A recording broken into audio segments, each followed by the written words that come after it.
Week 4 began last night, and oh boy, Sunday Night Football. I don't care how much we hype it, it still won't be enough. Myles, Simmons, Mike Florio for the next hour as Antonio Brown prepares to return to Gillette Stadium. Hello, Myles. How are you? That caught me off guard, man. I'm doing great, Mike. How are you? I'm doing well, and let me tell you, I really do think Antonio Brown could be a factor in this. He had a very short stay with the Patriots, never actually played a game at Gillette Stadium as a member of the Patriots. Acrimonious split, had some things to say about Robert Kraft, had some litigation over whether or not he'd get all of his money, and there was a very immediate and strong relationship between Brady and Brown, and I have a feeling Tom Brady is going to find him on Sunday night, possibly in the end zone at some point during the game. So anyway, do you think, because I don't want to be unfair to past big games.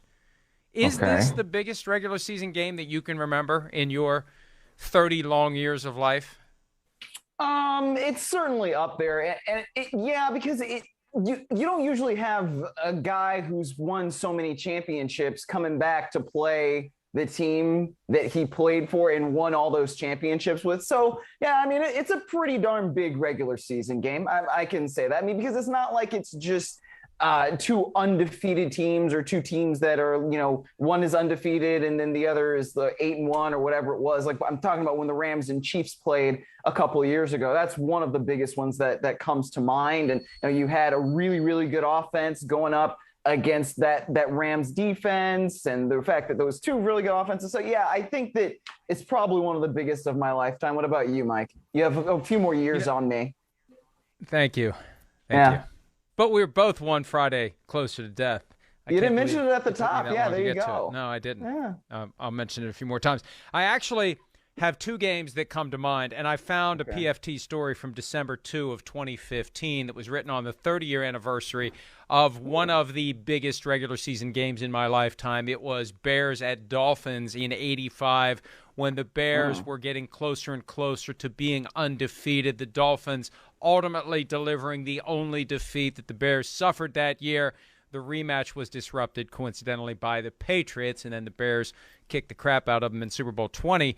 That game, along with Giants 49ers Monday Night Football in 1990, that was a significant audience. Well, and as it turned out, the rating was higher for Bears Dolphins, but the audience for Giants 49ers was 41 million. The audience for Bears Dolphins was 39 million. I don't know what kind of an audience this game is going to generate on Sunday night. I think at least 30, if not 35. I won't be surprised if it hits 40.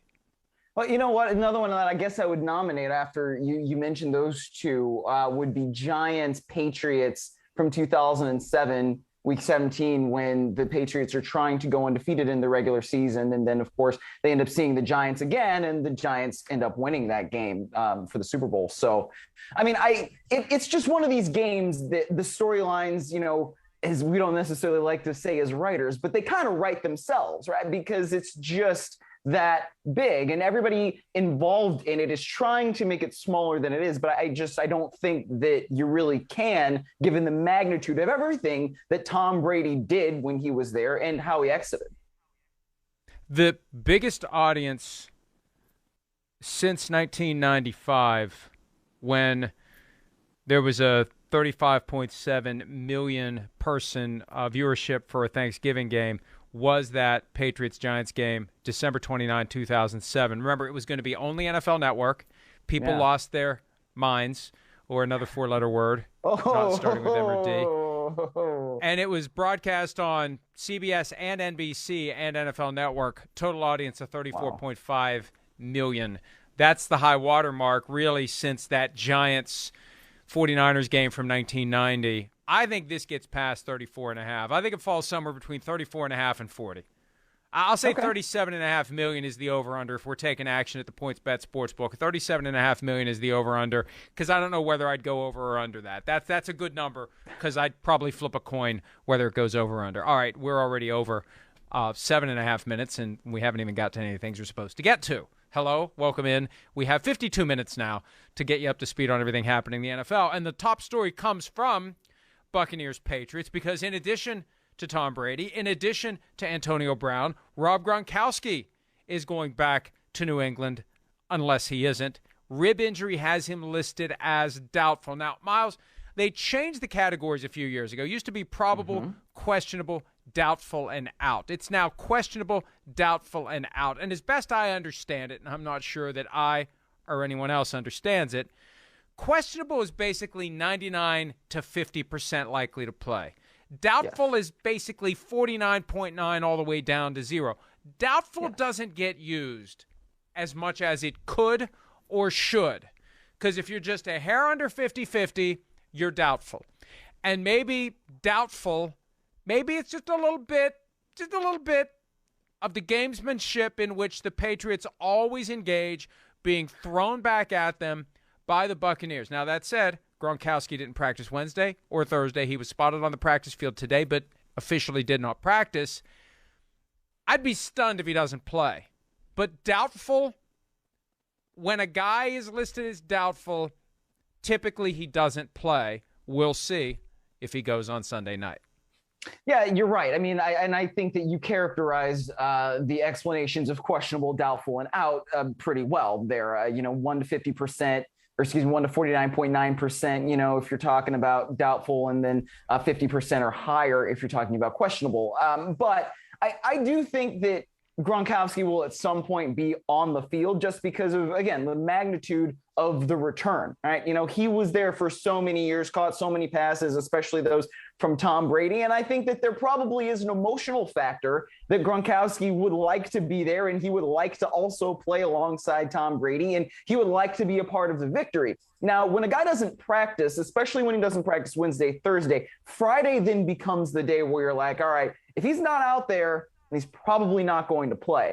Gronkowski is the kind of player where he's had so much experience that you think, all right, he doesn't necessarily need to practice in order to play, especially if he's been involved in the walkthroughs. Now, if he can do that Saturday, and then if he gets on the plane, right, to go up there, then, yeah, I think that there's still a decent chance that he's going to be out there on the field. But it certainly does affect the offense whether or not Gronkowski is there, simply because of the incredible chemistry that he's got with Tom Brady. And we've already seen good examples of that over the course of this season. And you touched on the next decision point in this progression to Sunday night. Will he travel with the team on Saturday? Every week there is a handful of players. Sometimes it doesn't happen, but players who are questionable or doubtful, typically it's even questionable, who don't make the trip and are downgraded to out. It's part of the gamesmanship. It's legitimate. Hey, this guy's questionable. Well, we decided to leave him home. He's no longer questionable. He's out. And the Raiders got in trouble one time with Kelechi Osemele being listed as questionable, not traveling, and they didn't downgrade him to out. So that will happen if they decide to leave Gronk home. I think they're going to bring him. I think they're going to extend this, unless there's some concern about him flying in a pressurized cabin, being at altitude, etc. with the rib injury. I think he makes the trip, and then the question becomes, is there a way to get him ready to go for the game? And he may have to get past an encounter with Dr. Needle without a collapsed lung like Tyrod Taylor last year, if he gets a pain-killing injection so he can play. I mean, rib injuries are very, very painful, and if he does play, unless he's completely numb, Myles, he's going to be affected by it. And maybe we won't see him blocking the way that he ordinarily does. Maybe we just see him lined up in the slot. I don't know, but it's a serious injury potentially, especially if you've got a rib that's, as they once said with Donovan McNabb, he had a rib and it wasn't sticky. The rib was potentially in danger of coming undone. We don't know. We don't know. X-rays supposedly negative, but you know what? They were supposedly negative for Tua also. We don't know, and that's part of the game that teams play, and we'll find out. At this point, we just sit back and we wait and see whatever the truth may be, if we ever even get the truth, Myles. Yeah, it's true. And look, I mean, I was there at that game on Sunday when he was hit really, really hard by the Rams, and it was just a form tackle, but it was one of those plays where he catches the ball and then boom, you got the linebacker right there, and he just makes a perfect form tackle. And sometimes when that happens, it's like one of those car crashes, that we always talk about in football. That's exactly what happened there. And Gronkowski just didn't really have enough time to protect himself, probably as he would have liked, before the linebacker comes in there and gets him down to the ground. So listen, I think that whatever happens with Gronkowski, yeah, he's definitely going to be playing with pain. Obviously, he walked off the field and was able to at least get those x-rays that were negative. But like you said, rib injury is very, very painful. And unless he really feels like he can be effective, probably shouldn't be out there, especially because it's not like, the Buccaneers only have him at tight end. They've got O.J. Howard. They've got Cameron Brate. Those two guys really know how to play, and they know how to play well. So they don't necessarily need Gronkowski to be out there in order to win. But I'm sure that Gronkowski personally would like to be out there to help the Buccaneers win. I want to say Patriots every time still when I talk about Tom Brady and a team. I wrote it down last week almost in a story, and then I had to delete it, even though I was literally watching the Buccaneers. I don't know why this continues to happen. So that's why I just stumbled over my words. Anyway, Mike. No, I've done the same thing multiple times. I remember last year, I think the Patriots were getting ready to play the Broncos, and somebody said, "Oh, this week it's Patriots Broncos." I said, "No, they already played. The Patriots already played the Broncos." And I was thinking of the Buccaneers and Tom Brady. It took me a long time to get used to it, and I remember how jarring it was the first time I saw him in that uniform. Gio Bernard also out with a knee injury, so they're down a running back. Going to be Leonard Fournette and Ronald Jones, and Scotty Miller on IR with a toe problem. That bumps up Jalen Darden, Tyler Johnson. Of course, they've got Mike Evans, Chris Godwin, and Antonio Brown. And you mentioned Howard and Brate. They've got plenty of weapons. I am fascinated by whether or not they break out, from New England's perspective, the Super Bowl 25 when Bill Belichick was with the Giants, Super Bowl 36 when obviously he was coach of the Patriots and he won his first one as a head coach. That defensive playbook where you drop 6, 7, 8 guys into coverage and force Tom Brady to hand off instead of throwing the ball down the field. Take away what the offense does best. What the Buccaneers clearly do best is pass. Without Gronk, without Gio Bernard, who does a great job catching passes out of the backfield, that diminishes what the Buccaneers are able to do. Hi, I'm Mike Tirico, and thanks for watching. Make sure to hit subscribe for the latest news and highlights from NBC Sports.